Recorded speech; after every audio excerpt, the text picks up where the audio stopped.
നമ്മളുടെ ആയുസ്, നമ്മളുടെ ആരോഗ്യം, നമ്മളുടെ യുവത്വം ഒരിക്കലും നമ്മളെ വഞ്ചിക്കുവാൻ പാടില്ല. കാരണം സഹോദരങ്ങളെ, യുവാക്കളാണ്, യൗവനത്തിലുള്ള ആളുകളാണ് ഈ കാലഘട്ടത്തിൽ ധാരാളമായി മരണപ്പെട്ടുകൊണ്ടിരിക്കുന്നത്. ഈ യാഥാർത്ഥ്യം മനസ്സിലാക്കണമെങ്കിൽ നമ്മുടെ സമൂഹത്തിലേക്ക് നമ്മളൊന്ന് കണ്ണോടിച്ചു നോക്കുക.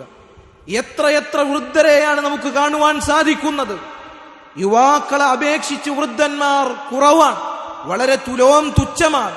വാർദ്ധക്യത്തിൽ എത്തിപ്പെടുന്നവർ വളരെ കുറവാണ്.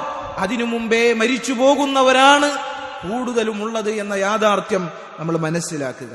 അല്ലാഹു സുബ്ഹാനഹു വ തആല ശൈത്താനിനെ പറ്റി നമുക്ക് താക്കീത് ചെയ്തിട്ടുണ്ട്.